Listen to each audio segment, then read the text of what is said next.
حضرت امیر معاویہ رضی اللہ تعالیٰ عنہ سے حضرت حسن رضی اللہ تعالیٰ عنہ نے صلح کر کے 41 ہجری میں خلافت آپ کے سپرد کر دی، اور حضرت حسن رضی اللہ تعالیٰ عنہ کے لیے 10 لاکھ درہم سالانہ وظیفہ مقرر کر دیا۔ اس سال کو تاریخ عرب میں عام الجماعہ کا نام دیا گیا۔ جہاد کا سلسلہ سنینوں جاری کرنے کے لیے لشکر کو 2 حصوں میں تقسیم کر دیا گیا۔ ایک حصہ سردی کے موسم میں جہاد کرتا، دوسرا تازہ دم حصہ گرمی کے دنوں میں مصروف جہاد رہتا۔ آپ نے رومیوں سے 16 جنگیں لڑی اور لشکر کو وصیت فرماتے کہ روم کا گلا گھونٹ دو۔ ان کے دور خلافت میں بحری بیڑے کے ذریعے جزیرہ قبرص فتح ہوا، افریقہ اور روم کے کچھ قلعے فتح ہوئے۔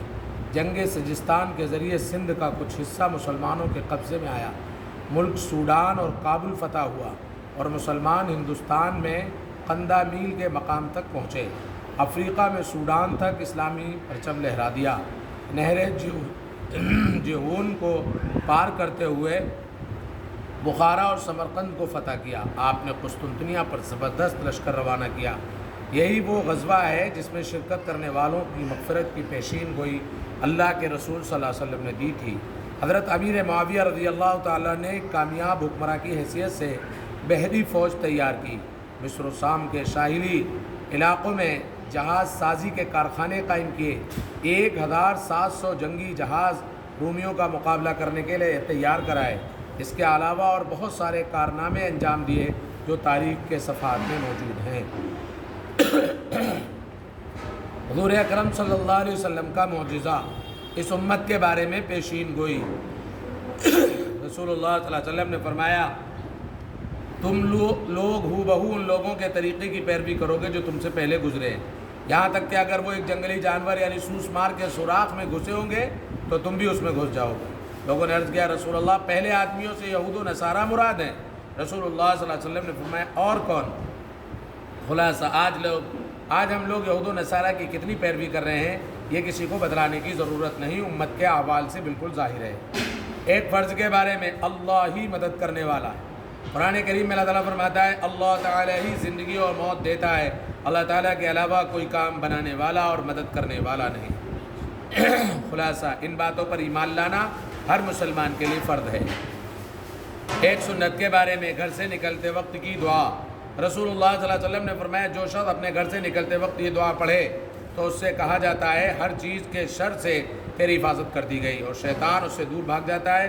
دعا یہ ہے، بسم اللہ توکلت علی اللہ لا حول ولا قوت الا باللہ، میں اللہ کا نام لے کر اور اسی پر بھروسہ کرتے ہوئے گھر سے نکلتا ہوں، نیک کام کرنے کی قوت اور گناہوں سے بچنے کی طاقت اللہ کی طرف سے ہے۔ ایک اہم عمل کی فضیلت، یتیم کی پرورش کرنے والا۔ رسول اللہ صلی اللہ علیہ وسلم نے فرمایا، میں اور یتیم کی پرورش کرنے والا جنت میں اس طرح ہوں گے۔ آپ صلی اللہ علیہ وسلم نے اپنی شہادت اور بیچ کی انگلی سے اشارہ کر کے فرمایا، یعنی جس طرح یہ 2 انگلیاں قریب قریب ہیں، اسی طرح میں اور وہ دونوں قریب ہوں گے۔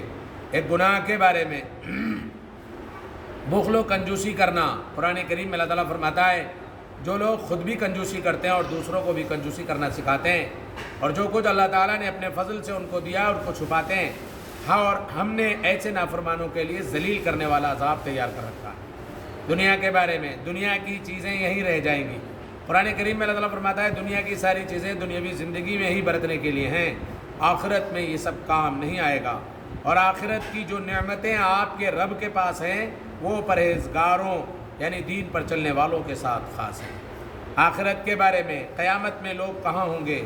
ام المؤمنین حضرت عائشہ رضی اللہ تعالی عنہا نے رسول اللہ صلی اللہ علیہ وسلم سے دریافت کیا، جس دن پہلی مرتبہ سور پھونکنے سے سب زمین اور آسمان ٹوٹ پھوٹ جائیں گے، پھر دوبارہ بنائے جائیں گے، تو اس دن لوگ کہاں ہوں گے؟ رسول اللہ صلی اللہ علیہ وسلم نے فرمایا، پل صراط پر ہوں گے۔ طب نبوی سے علاج، تلبینہ سے علاج۔ حضرت عائشہ رضی اللہ تعالیٰ عنہ بیمار کے لیے تلبینہ تیار کرنے کا حکم دیتی تھی اور فرماتی تھی کہ میں نے رسول اللہ صلی اللہ علیہ وسلم کو فرماتے ہوئے سنا کہ تلبینہ بیمار کے دل کو سکون پہنچاتا ہے اور رنج و غم کو دور کرتا ہے۔ فائدہ، جو یعنی برلی کو کوٹ کر دودھ میں پکانے کے بعد مٹھاس کے لیے اس میں شہد ڈالا جاتا ہے، جسے تلبینہ کہتے ہیں۔ نبی کریم صلی اللہ علیہ وسلم کی نصیحت، رسول اللہ صلی اللہ علیہ وسلم نے فرمایا، دنیا میں اس طرح رہو جیسے کوئی اجنبی پردیسی رہتا ہے یا راستہ چلتا مسافر۔